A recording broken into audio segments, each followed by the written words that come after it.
Alhamdulillah alladzi ahyana ba'dama amatana wa ilaihin nusyur. Segala puji bagi Allah Jalla Jalaluh yang telah menghidupkan kita setelah Dia mematikan kita, dan kelak kita akan kembali kepada Allah Azza wa Jalla. Alhamdulillah alladzi radda ilaina arwahana wa 'afana fi ajsadina wa adhina lana bidzikri. Segala puji bagi Allah Jalla Jalaluh yang telah mengembalikan kepada kita arwah kita, mensehatkan badan kita, dan memperkenankan kita untuk mengingat Allah Jalla Jalaluh. Walaula fadlullahi alaikum wa rahmatuhu ma zaka minkum min ahadin abada walakinna Allah yuzakki man yasha. Kata Allah Azza wa Jalla, kalau bukan karena rahmat Allah atau karunia Allah dan rahmatnya kepada kalian, maka tidak ada satu pun tidak akan ada di antara kalian yang mendapatkan petunjuk, yang mengerti jalan kebenaran, yang sholat. Nggak ada. Selama-lamanya nggak akan ada. Akan tetapi Allah mensucikan siapa yang Dia kehendaki. Dan semoga Allah Azza wa Jalla membimbing kita untuk terus berada di jalannya sampai ajal menjemput kita. Allahumma salli wa sallim ala abdika wa rasulika sayyidina wa maulana wa habibina wa syafi'ina Muhammad wa ala alihi wa ashabihi ajma'in. Ya Allah, semoga salawat dan salam senantiasa Engkau curahkan untuk hamba kekasih-Mu, untuk baginda Nabi kita Muhammad alaihi salatu wassalam, untuk keluarga beliau, untuk istri-istri beliau, untuk putra-putri beliau, dan untuk seluruh sahabat Nabi. Semoga Allah meridai kita bersama mereka. Di antara doa yang sering dibaca Nabi alaihi salatu wasallam selesai salat subuh, beliau membaca doa, Allahumma inni as'aluka ilman nafi'an wa rizqan thayyiban wa amalan mutaqabbalan. Nah, apa arti?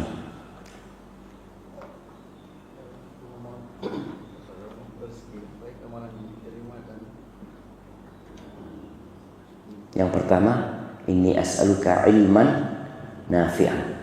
Yang pertama apa? Ilmu yang bermanfaat. Rizki yang baik, baru amal yang diterima. Masya Allah, barakallahu fikum. Tafadhal. Yang pertama diminta itu ilmu. Ilman nafi'an. Tidak sembarang ilmu. Kita tahu mungkin ada puluhan bahkan ratusan disiplin ilmu. Tapi tidak semua ilmu bermanfaat. Yang diminta ilmu yang bermanfaat. Apakah menghafal Al-Quran bermanfaat? Tergantung niatnya. Boleh jadi menghafal Al-Quran, belajar ilmu agama nggak manfaat tatkala niatnya salah.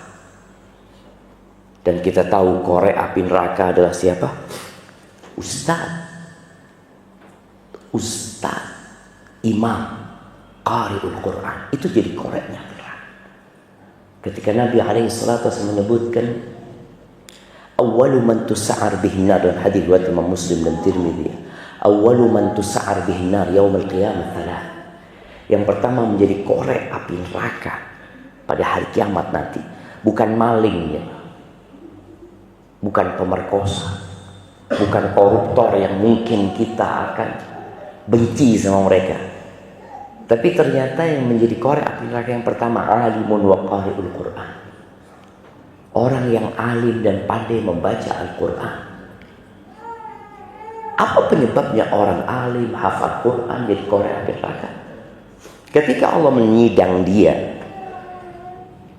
dan ditanya tentang nikmat-nikmat yang Allah berikan kepada dia, lalu ditanya apa yang kau gunakan atau kau gunakan untuk apa nikmat-nikmat itu, dia mengatakan ta'allamtu fika wa 'allamtun nas wa qara'tu fika al-Quran.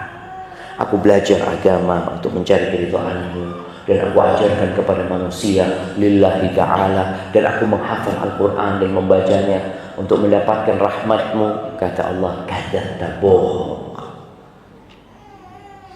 dusta.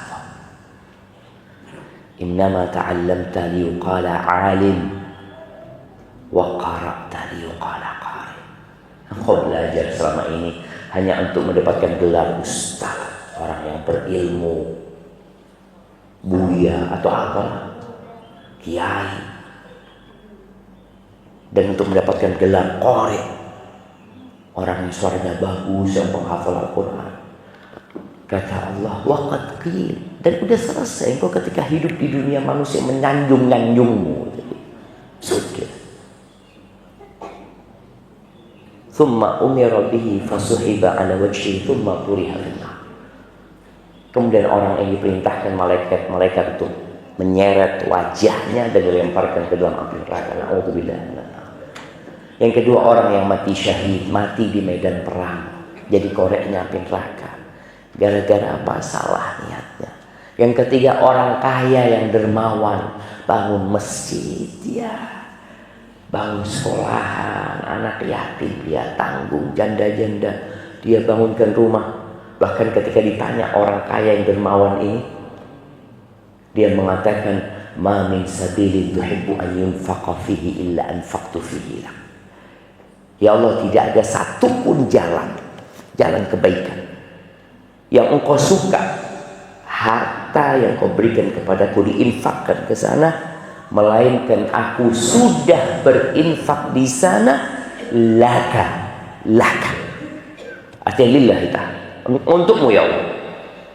Mungkin kita kalau dengar orang kayak gini, kita masya Allah, barakallahu fiik, ahsanta wa rafa'allahu qadrak, jazakallahu khairan. Kita nggak tahu dengan isi hati, tapi Allah tahu dengan yang terbetik di hati. Allah katakan kadzabta, bohong, dusta. Innama anfaqta liyuqala jawad.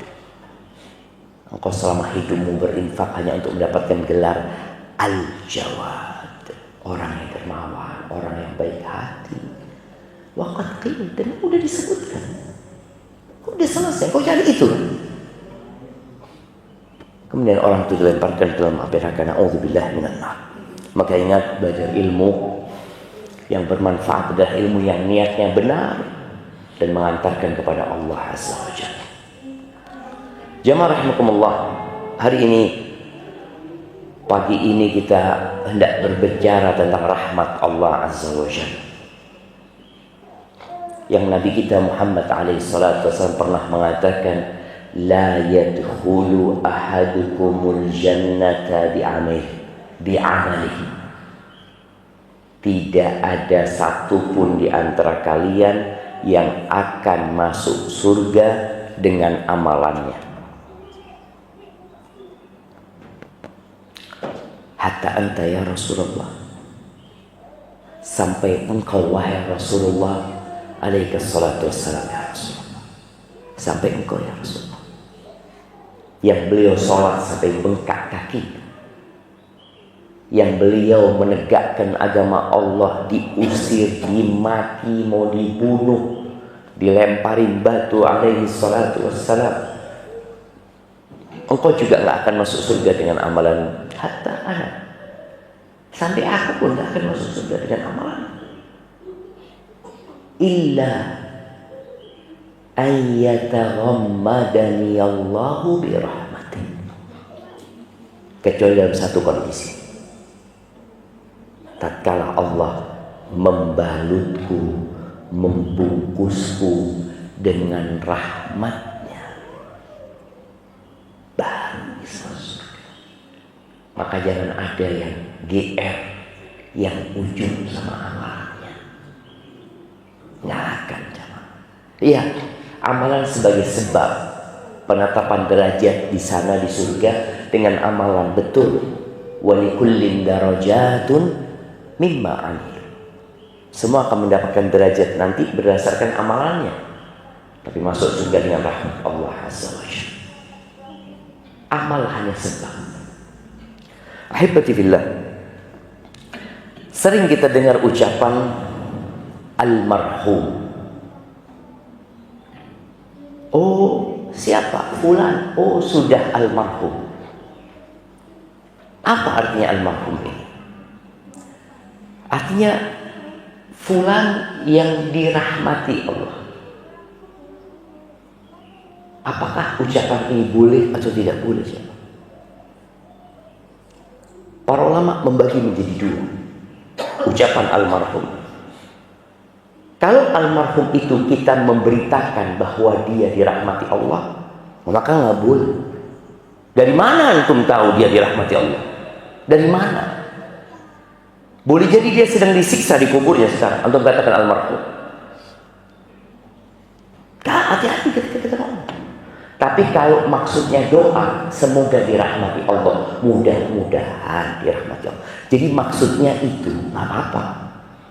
Makanya kalau kita lihat bahasanya para ulama terdahulu, mereka mengatakan apa? Rahimahullah. Fulan rahimahullah, tidak almarhum, tapi rahimahullah, semoga dirahmati Allah. Karena rahimahullah ini memang doa, semoga dia dirahmati Allah, yarhamuhullah. Dan itu doa kita buat jenazah ketika mati. Ketika kita mengatakan Allah maghfir lahu warhamhu. Ya Allah, ampuni dia dan rahmati dia. Dan ternyata almarhum ini sepertinya, Anda nggak tahu, mungkin sekarang sudah menjadi kata-kata Indonesia yang artinya mati. Bukan doa, bukan informasi dirahmati, enggak. Kucingmu mana? Oh, sudah almarhum. Iya. Tetanggamu yang non muslim oh sudah almarhum. Dia tidak mendoakan dan tidak menginformasikan dia dirahmati Allah, tapi mau ngasih tahu sudah mati supaya kata-katanya lebih sopan gitu namanya. Tapi sebenarnya enggak, kata-kata itu tetap ingat almarhum itu artinya yang dirahmati, atau kita menginformasikan semoga Allah merahmati dia. Ahibati billah, Allah Azza wa Jalla di antara namanya adalah Ar-Rahman Ar-Rahim. Dan Allah memulai Al-Quran dengan Bismillahirrahmanirrahim, yang dengannya Allah mengumumkan kepada seluruh makhluknya bahwa kitab ini diturunkan dengan rahmat. Isinya semua rahmatnya. Dan Nabi kita Muhammad SAW diutus, wa ma arsalnaka illa rahmatan lil alamin. Tidaklah kami mengutusmu kecuali rahmat untuk alam semesta ini. Maka isinya semua rahmat. Sampai musibah-musibah yang menimpa manusia itu salah satu tanda rahmat Allah. Kok bisa? Orang sakit di situ ada rahmat Allah? Iya. Orang di PHK di situ ada rahmat Allah? Nah, Allah tuh ingin orang ini balik kepada Allah Azza wa Jalla. Bahkan Nabi alaihi salatu wasallam mengatakan, "Idza ahabballahu 'abdan ibtala." Kalau Allah mencintai hambanya, bukan dikasih harta, tapi dikasih bala sama Allah Azza wa Jalla. Rahmat Allah itu meliputi segala sesuatu ya. Allah mengatakan di surat Al-A'raf, wa rahmati wasi'at kulla syai'. Allah mengatakan, qala adabi usibu bihi man asya. Azabku aku timpakan kepada siapa yang aku kehendaki. Wa rahmati wasi'at kulla syai'. Adapun rahmatku maka dia meliputi segala sesuatu. Sampai tadi orang sakit pun itu tanda rahmat Allah Azza wa Jalla. Ketika Nabi alaihi salatu wasallam membesuk seorang sahabat yang namanya sahabat perempuan sedang sakit, dia namanya Ummu Sa'id. Beliau mengatakan, "Malaki ya Ummu Sa'id tuzazzifi, kenapa engkau menggigil?"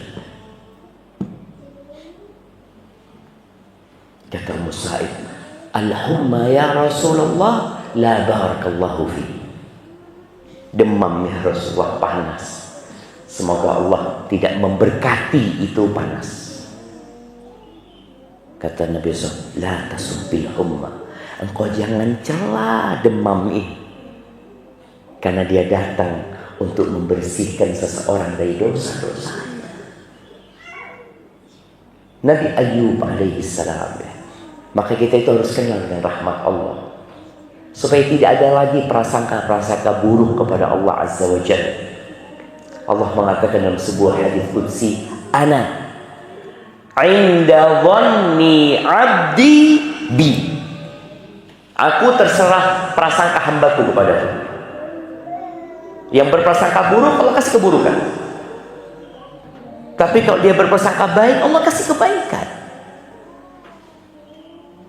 Nabi Ayub alaihissalam,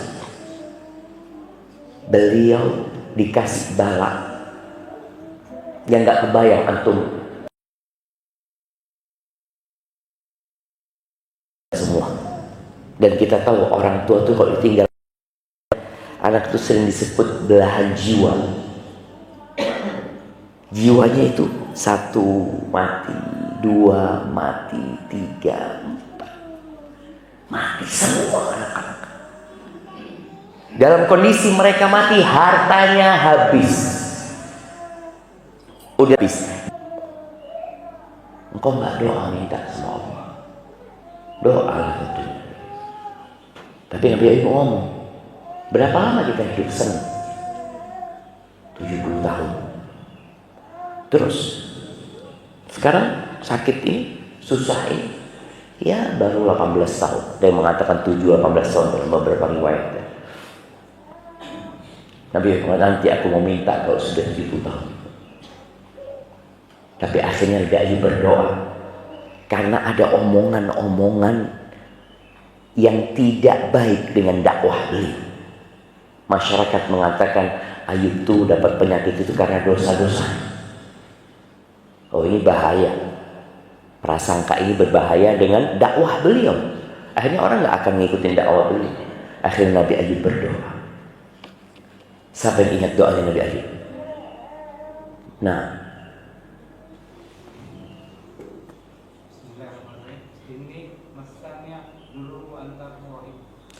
subhanallah. Nah, fadhil kasih untuk dia. Siapa yang tahu artinya?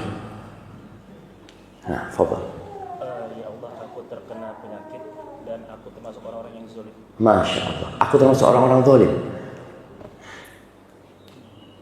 Gak apa-apa, tapi bukan termasuk orang-orang zalim. Itu doanya Nabi Yunus yang mengatakan, "Nah, la ilaha illa anta subhanaka inni kuntu minadh dhalimin." Ada doanya Nabi Ayub, wa ayyuba, kata Allah, wa ayyuba idnada rabbahu anni massani ad-dur wa anta arhamur rahimin. Dan Ayub ketika menyeru Tuhannya mengatakan, aku disentuh ya Allah, massani ad-dur, disentuh dengan sesuatu yang membahayakan, dengan penyakit. Wa anta arhamur rahimin, dan engkau adalah yang maha pengasih di antara semua yang mengasih. Allah fastajabna lahu, kata Allah. Di sini manusia kadang-kala lupa dengan rahmat Allah yang luas sehingga muncul di hatinya prasangka-prasangka yang tidak baik. Padahal Allah itu arhamur rahimin, dan kita disuruh memanggil Allah itu dengan namanya. Panggil, ya arhamar rahimin, irhamna ya Allah, kasih kami ya Allah, kami banyak dosanya ya Allah. Ketika Abu Bakar Siddiq minta doa sama Nabi alaihissalatu wassalam, Nabi mengatakan, Abu Bakar mengatakan, ya Rasulullah, alimni du'aan aqra'uhu fi salati. Wahai Rasulullah, ajarkan kepada aku doa yang aku baca ketika aku salat. Itu Abu Bakar. Diajarin doa sama Nabi SAW. Qul ya Abu Bakar, Allahumma inni zalamtu nafsi zulman katsira wa la yaghfiru dzunuba illa anta faghfir li maghfiratan min 'indika warhamni innaka antal ghafurur rahim. Ya Allah, aku banyak menzalimi diriku sendiri, ya Allah. Jadi sekelas Abu Bakar berburuk sangka kepada dirinya dan berbaik sangka kepada pencipta. Sebagian kita baru sholat di soft pertama, baru berapa banyak ibadah yang dia lakukan, sudah kadang-kala merasa nggak ada dosanya, sudah siap untuk mati. Abu Bakar disuruh baca doa itu. Engkau berburuk sangka kepada diri, ya Allah, sesungguhnya aku menzalimi diriku dengan kezaliman yang banyak. Zulman katsira. Maka jangan ada yang sok suci, jemaah. Jangan yang merasa sudah baik. Orang bertakwa itu merasa belum bertakwa. Orang yang berbakti sama orang tuanya adalah orang yang merasa belum berbakti. Maka dia akan terus berusaha memperbaiki diri. Maka Allah katakan tentang orang-orang yang beriman, ya, orang-orang yang berlomba dalam kebaikan. Walladzina yu'tuna ma atau wa qulubuhum wajilatun annahum ila rabbihim raji'un. Mereka adalah manusia yang memberikan apa yang harus mereka berikan dalam kondisi hati mereka takut. Mereka akan kembali kepada Allah Azza wa Jalla. Kata Aisyah, ya Rasulullah, apa yang dimaksud dengan ayat ini? Orang yang berbuat takut adalah orang yang berzina, orang yang mencuri, orang yang minum khamr, takut diazab sama Allah. Kata Rasulullah SAW, la yabnata Siddiq, enggak, bukan, wahai putrinya Abu Bakar, wahai putrinya As-Siddiq, walakinnahu rajul yusalli wa yasum wa yatasaddaq. Ini maksud adalah seorang yang puasa, yang bersedekah, yang sholat, takut nggak diterima, takut. Maka Abu Bakar suruh baca doa itu. Aku banyak menzalimi diriku dengan kezaliman yang banyak. Wala yaghfiru dzunuba illa anta. Nggak ada yang bisa ngampuni dosa kecuali Engkau, ya Allah. Engkau. Faghfirli, ampuni aku dengan ampunan dari sisimu. Warhamni, rahmati aku ya Allah. Rahmati aku ya Allah. Innaka antal ghafurur rahim. Engkau maha pengampun dan maha pengasih. Ahibati billah, ya, rahmat Allah itu meliputi segala sesuatu. Sampai kita lihat binatang-binatang pun mendapatkan rahmat Allah Azza wa Jalla. Orang-orang kafir pun di dunia merasakan. Mereka masih saling mengasihi di antara mereka. Itu bagian dari rahmat Allah Azza wa Jalla. Dalam hadis riwayat Imam Bukhari dan Muslim dari Abu Hurairah radhiyallahu anhu, qala Rasulullah sallallahu alaihi wasallam, lamma qadallahu al-khalq, ketika Allah menyelesaikan penciptaannya, kataba kitaban fahuwa indahu fawqa arsy.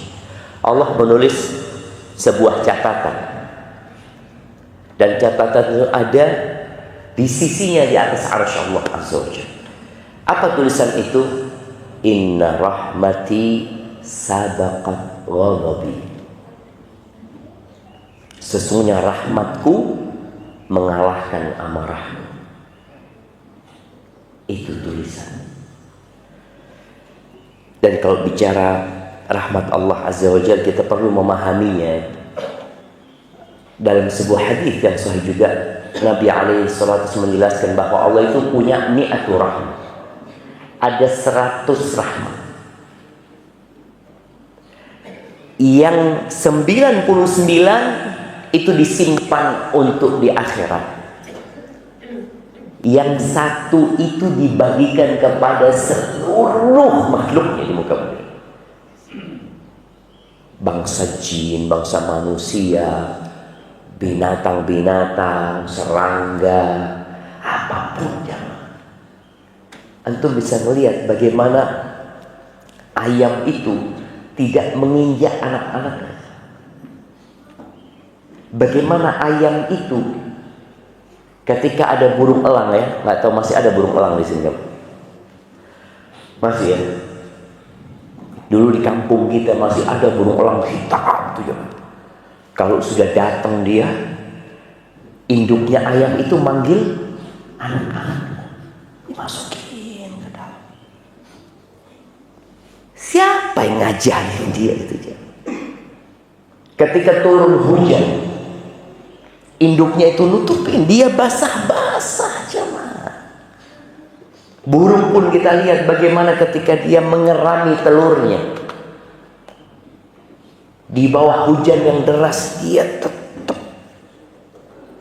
Kadang-kala kena angin dia terpelanting, dia datang lagi.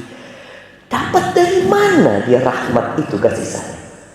Dari satu rahmat Allah yang dibagikan. Sisanya 99 itu di surga Allah nanti. Jamaah rahimakumullah. Maka kalau kita tahu rahmat Allah itu luas, jangan putus asa dari rahmat Allah azza wa jalla. Dan jangan menvonis orang seakan-akan orang itu nggak bisa dapat rahmat Allah azza wa jalla. Allah azza wa jalla mengatakan, qul ya ibadiyalladzina asrafu ala anfusihim la taqnatu min rahmatillah innallaha yaghfiru dzunuba jami'a innahu huwal ghafurur rahim. Allah mengatakan, wahai hamba-hambaku yang telah melampaui diri mereka banyak dosa, kalian jangan putus asa dari rahmat Allah. Kenapa? Innallaha yaghfiru dzunuba jami'a. Sesungguhnya Allah mengampuni semua dosa. Allah itu Maha Pengampun dan Maha Pengasih. Maka kalau ada lihat orang jahat, mungkin ya dia mendzalimi kita atau banyak dosa-dosa yang dia kerjakan, lalu kita berpikiran kayaknya fulan ini nggak bakal masuk surga. Jangan. Innamal a'mal bil khawatim. Amalan itu tergantung penutupnya, kata Nabi SAW. Ada orang baik matinya husnul khotimah, ada. Ada orang jahat matinya husnul khotimah, mungkin saja. Rahmatnya Allah luas. Ada satu orang Yahudi yang masuk Islam sebelum perang Uhud. Mati perang Uhud. Dikatakan sebaik-baiknya Yahudi.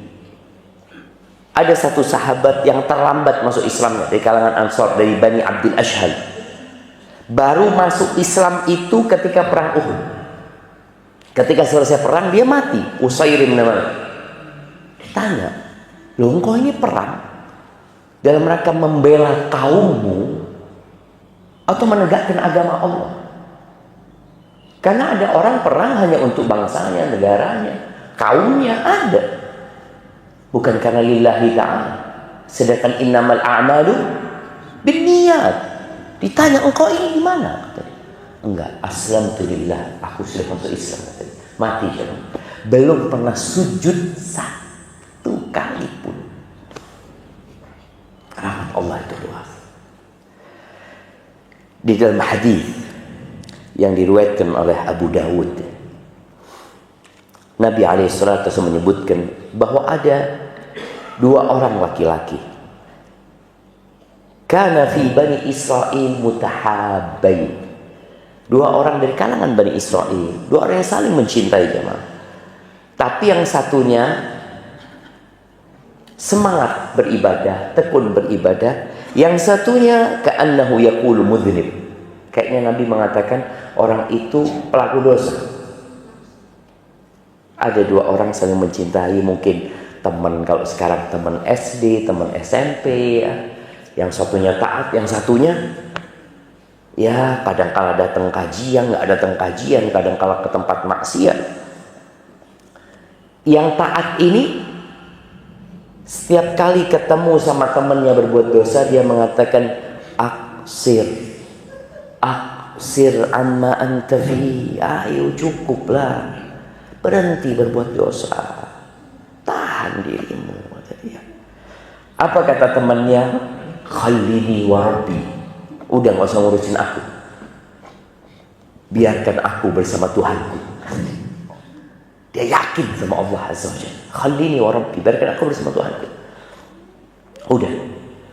Sampai kata Nabi SAW, hatta wajadahu yawman ala dambin ista'zam.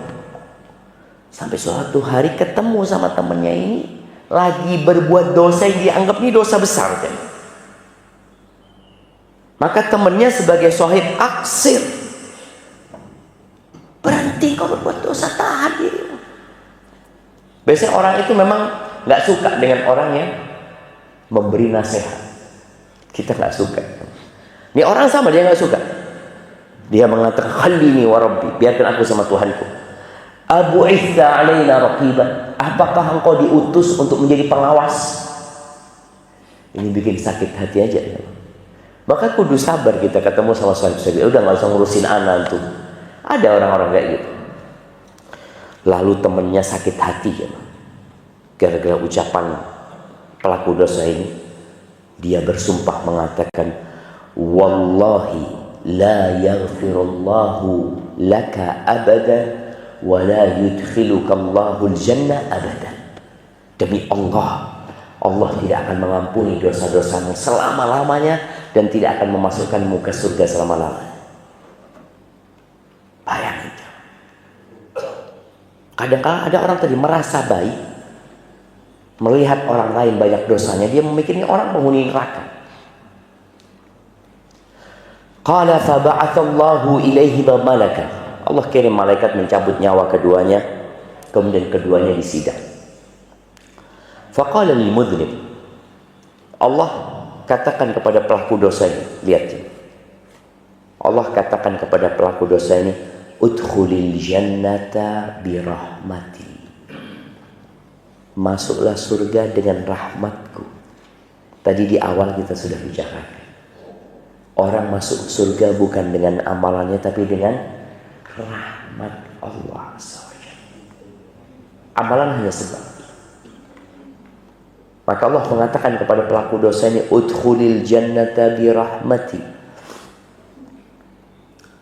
Lalu berkata kepada yang taat, yang rajin ibadah ini, Allah mengatakan, atastati'u an tahdhura ala 'abdi rahmati, bisakah engkau menghalangi rahmatku dari hambaku? Bisa enggak? Bisa engkau? Allah mengatakan kepada orang ini, la ya Rabb, enggak bisa. Siapa dia? Qala dhhabu bihi ila an-nar. Kata Allah, bawa dia ke neraka. Abu Hurairah mengatakan, walladzi nafsi biyadihi la takallama bi kalimatin aw baqad dunyahu wa akhiratuh. Tuh orang salah ngomong, dunia akhiratnya hilang. Maka tadi berusaha kita untuk senantiasa berbaik sangka sama Allah, berbaik sangka sama orang lain, berburuk sangka kepada siapa? Kepada diri kita sendiri. Iya, kita kasih nasihat sama orang, tapi kudu sabar sama jamaah. Wa tawassaw bil haqq wa tawassaw bis sabr. Dan yang terakhir, bagaimana cara kita mendapatkan rahmat Allah Azza wa Jalla? Allah mengatakan di surat Al-A'raf ayat 56, inna rahmatallahi qaribun minal muhsinin. Sesungguhnya rahmat Allah itu dekat dari orang-orang muhsin. Muhsin itu yang artinya berlaku ihsan. Ihsan itu tingkatan agama yang tertinggi. Ada 3 tingkatan beragama. Siapa yang menyebutin? Tiga tingkatan dalam beragama. Islam, iman, ihsan. Ahsan, tabarakallah, terima kasih. Nah, Islam dia zahir, iman naik lagi, dia sudah semakin kuat batinnya. Ihsan, an ta'budallaha ka'annaka tarah, fa in lam takun tarahu fa innahu yarah. Engkau beribadah kepada Allah seakan-akan kau melihat Allah Azza wa Jalla. Melihat Allah dengan asma'nya, sifatnya, dengan keagungannya, dengan tanda-tanda kebesarannya. Ketika engkau nggak bisa, nggak nyampe tingkatan itu, ya sudah, ada yang di bawahnya. Fa in lam takun tarahu fa innahu yarah. Beribadah kepada Allah, merasa senantiasa diawasi Allah Azza wa Jalla. Itu ihsan. Jadi rahmat Allah dekat kepada orang-orang al-muhsinin. Baik, ihsan yang ada 2 macam ihsan. Dari ihsan dalam beribadah kepada Allah, ada ihsan kepada hamba-hamba Allah Azza wa Jalla. Nabi alaihi salatu wasallam mengatakan, innallaha katabal ihsan ala kulli syai'. Sesungguhnya Allah menetapkan agar kita berbuat ihsan. Ihsan itu artinya berbuat baik dan menyempurnakan kebaikan kita atas segala sesuatu. Idza qataltum fa ahsinul qitla. Kalau kalian membunuh, bunuhlah dengan cara yang baik. Apa binatang yang dibunuh? Tikus umpama. Kita diperintahkan untuk membunuh tikus. Jangan disiksa tikus itu. Ada orang yang dipegang tikus, kemudian dikasih lem pantatnya sama dia, dilepas terus, mati. Boleh. Dibakar, nggak boleh. Bunuhlah dengan cara yang tercepat. Maka dalam Islam itu hukum eksekusi mati dalam Islam itu dipenggal atau kisos. Artinya kisos itu kalau orang itu membunuh orang ini dengan dipukul sama batu, dia boleh dipukul sama batu. Itu kisos. Tapi kalau eksekusi mati biasanya dipenggal, tidak disetrum. Kenapa? Orang disetrum itu nggak langsung mati. Ditembak. Apa langsung mati ditembak? Ya bisa langsung mati, bisa tidak langsung mati. Makanya ketika eksekusi mati itu ditembak, mesti ada dokternya yang meriksa. Sudah mati. Iya, ada dokternya. Digantung. Juga ada dokter yang sudah mati. Itu semua ada proses kematian yang menyakitkan. Sama Islam dipenggal. Ketika dipenggal perlu ada dokter yang meriksa. Coba periksa dok. Sudah mati dulu. Ya, sudah kepalanya lepas itu masih mau diperiksa lagi. Nah, puncak kebaikan. Makanya wa idza dzabhtum fa ahsinul dzibha. Kalau kalian nyembelihlah dengan cara yang baik. Wal yuhidda ahadukum syafratahu wal yurih dhabihatahu. Hendaklah dia pisaunya itu ditajamkan dan bikin yang disembelih ini cepat mati. Kata Nabi SAW. Maka kalau antum ingin mendapatkan rahmat Allah, berbuat baiklah kepada makhluk-makhluk Allah. Irhamu man fil ardi. Kata Nabi SAW, yarhamkum man fis sama. Rahmati, kasihi yang di bumi, maka Allah yang di langit akan mengasihi kalian. Jadi hendaklah kita berbuat kasih kepada semuanya, kepada keluarga kita, kepada anjing pun. Antum ingat ya, seorang pelacur memberi minum seekor anjing karena kesian sama tuh anjing. Apa yang terjadi? Allah masukkan ke surga, ngasih minum anjing. Pelacur aja. Apa dia orang soleh? Maka tolong kasih yang di bumi ya. Allah akan mengasihi kita insyaallah. Baik ahibati fillah, itu mungkin dapat Anda sampaikan. Ada beberapa pertanyaan di sini.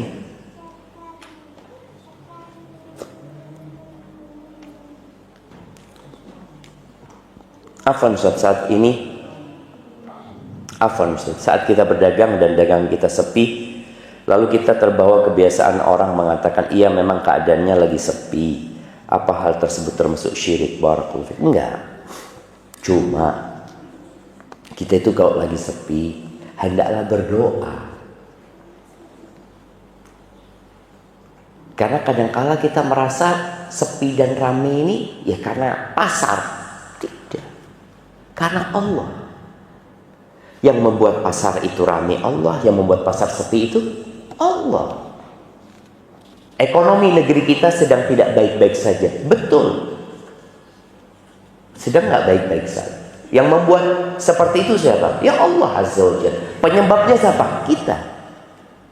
Allah Azza wa Jalla mengatakan, ma asabaka min hasanatin faminallah. Kebaikan yang menimpamu itu dari Allah.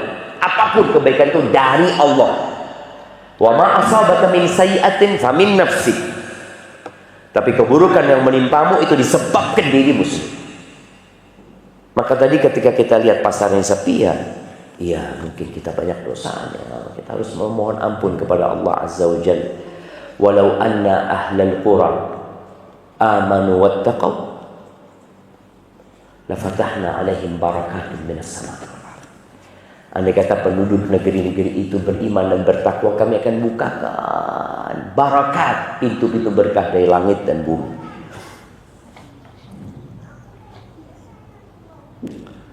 Di era informasi ini, saya seringkali merasa overthinking dengan pencapaian rekan saya yang sudah sukses secara materi. Kiat apa yang harus dilakukan demi membentengi diri? Beri saya saran agar bisa semangat dalam menjalani hidup ini. Ahibbati fillah, rizki yang sudah Allah tetapkan itu seharusnya membuat kita tenang hidup. Tapi tatkala kita nggak beriman dengan takdir, orang itu akan depresi, akan stres. Orang itu sukses, berhasil, karena udah takdirnya dia sukses dan berhasil. Oh nggak usah, dia itu memang orang pekerja keras, pintar anaknya. Banyak yang pekerja keras, pintar nggak sukses gitu. Enggak, karena Allah kasih rezeki. Maka tolong kita juga harus tahu diri. Kalau kita lagi sukses, jangan pernah mengatakan, oh saya usaha, saya gini. Enggak. Allah, hada min fadli Rabbi. Ini karunia dari Tuhanku. Dari Tuhanku. Maka ketika kau melihat kawan antum seperti itu, doakan dia. Kita beriman dengan takdir Allah, doakan dia. Karena doa ini termasuk yang menghilangkan hasad dan iri. Dan kalau kita mendoakan orang sukses, Allah kirim malaikat yang mengaminkan doa kita. Malaikat itu mengatakan amin walaka bimithli. Engkau juga dapat seperti yang kau doakan. Makanya kalau antum ingin sesuatu, doakan teman antum. Ya Allah, mudah-mudahan fulan dikasih mobil ya Allah. Insya Allah doa antum mustajab. Tanpa ngomong sama fulan.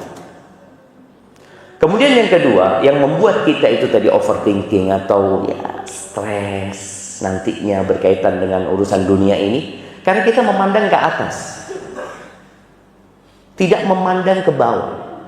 Nabi alaihissalatu wassalam mengatakan, unzuru ila man huwa asfala minkum. Lihatlah kepada yang di bawah kalian. Ketika antum duduk sama teman-teman ya di warung ya, setiap orang mengeluarkan handphonenya, taruh di meja.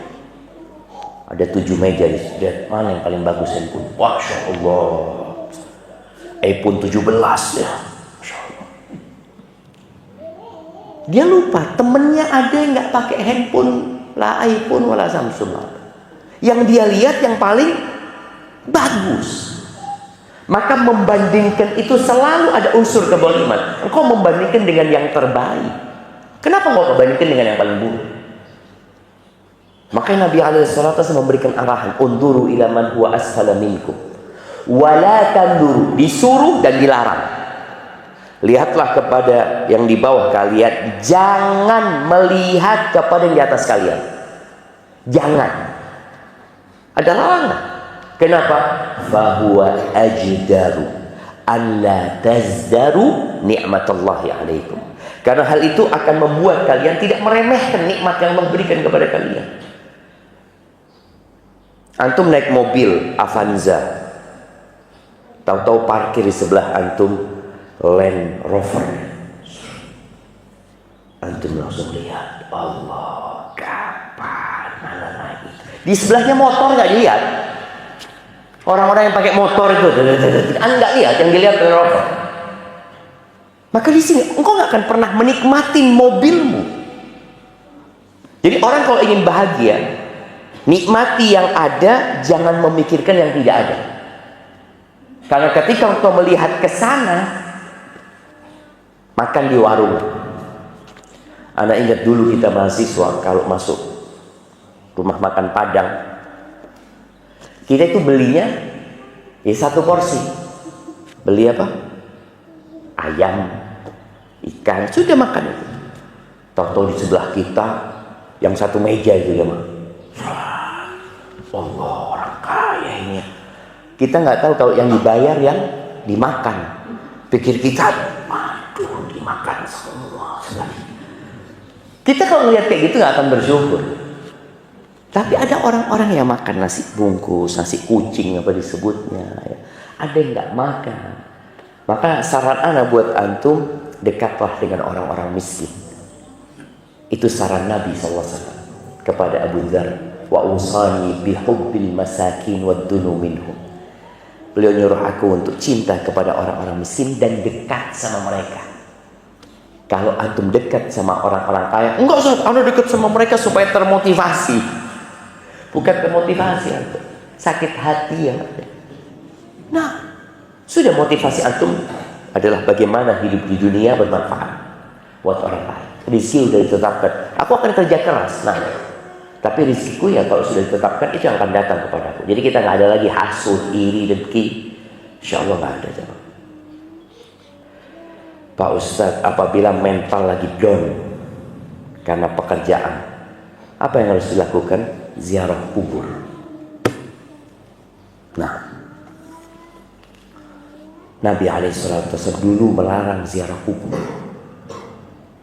Lalu beliau mengatakan, kuntu nahaitukum an ziyaratil qubur ala fazuruha fa innaha tudzakkirul akhirah. Ziarah kubur itu mengingatkan kepada akhirat. Jadi ketika kita datang ke kuburan, urusan pekerjaan, urusan ini semua itu aku akan tinggalkan semua. Antum datang ke kuburan orang paling kaya aja, man. Antum lihat, mati ternyata orang kaya ini. Mati. Ditinggal rumahnya, ditinggal usahanya semua. Jadi ketika antum lagi down, berangkat ke kuburan, mengingat kematian. Kemudian tadi datang ke orang-orang miskin dan berbaik sangka sama Allah SWT. Karena Allah kalau cinta sama hambanya dikasih ujian, gitu. Dikasih ujian sama Allah. Apa hukumnya seorang pejabat negara menggunakan ijazah palsu?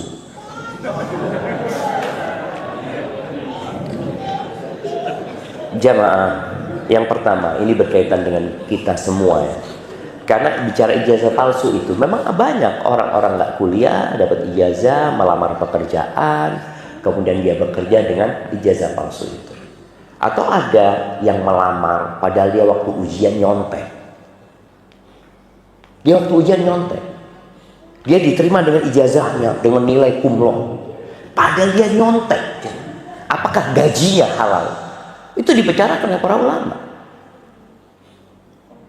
Jadi ketika seorang melamar kerja dengan ijazah palsu diterima, atau melamar kerja dengan apa? Dengan nyontek. Subhanallah, Syekh Al-Amin Asy-Shinqiti rahimahullahu taala, beliau ketika ngajar di kelas, ngajar mahasiswa semester akhir, beliau membahas tentang syahadatuz zur. Syahadatuz zur. Syahadatuz zur ini artinya kesaksian palsu. Syahadah itu artinya ijazah, sekarang disebut ijazah syahadah. Tanya, ada mahasiswa, apa artinya syahadatuz zur? Ini pelajaran di semester awal 2, 3 udah lewat ya, Mak. Ini semester 8 nggak ngerti. Ini tanya, Syekh, apa syahadatuz zur? Kata Syekh, syahadatuz zur ijazah yang kau akan dapatkan nanti kau lulus. Gimana kata dia? Dapat ijazah, lulus, padahal nyontek, padahal nggak tahu dengan apa yang dipelajari. Para ulama membahas, kalau ternyata dia kerja di tempat itu dan dia orang yang berkompeten dalam pekerjaannya, nggak apa-apa. Tapi kalau ternyata dia nggak berkompeten, keluar. Antum nggak berkompeten untuk kerjakan itu, akan merugikan perusahaan, merugikan negara, pokoknya seperti itu. Tapi tadi kalau pakai ijazah palsu, negara yang akan menghukumnya. Nah, tapi tadi jamaah, ketika kita tidak berkompeten ya dengan ijazah palsu atau dengan contekan tadi, maka hendaklah. Jadi ijazah palsu itu sebenarnya bukan ijazah palsu kalau kita lihat ya. Ijazah palsu itu nggak bisa dideteksi karena dia nggak ada catatannya. Anda ngajar di kampus. Jadi setiap ijazah itu ada nomornya. Ada nomornya. Nomor itu bisa dicek. Jadi benar ada nomor itu. Tapi dia sekolahnya nggak benar, nyontek dia. Jadi ijazahnya jadi palsu gitu loh jamaah sebenarnya. Kau nggak layak lulus sebenarnya. Maka hati-hati dengan seperti itu. Apa hukumnya mandi wajib junub jika tidak ada air? Ya nggak mandi. Kalau nggak ada air, tayamum. Kalau nggak ada air, tayamum sahih jemaah. Jadi kalau nggak ada air, tayamum. Pernah dulu sahabat Nabi Bilal bin Rabah atau Ammar bin Yasir ya, lupa antara dua sahabat ini, dia junub jemaah saat nggak ada air, saat di musim dingin. Akhirnya nih sahabat muter-muter di pasir jemaah, seperti ayam untuk tahu ya, kadang kala atau kucing seperti itu. Lalu Nabi SAW mengajarkan tayamum. Enggak, cukup buat tayamum saja gitu. Jadi kalau nggak ada air atau nggak bisa menyentuh air karena sakit ya atau apa, maka cukup dengan tayamum. Jemaah itu yang dapat Anda sampaikan karena Anda harus menuju ke bandara. Jazakumullah khair. Terima kasih banyak kepada DKM Masjid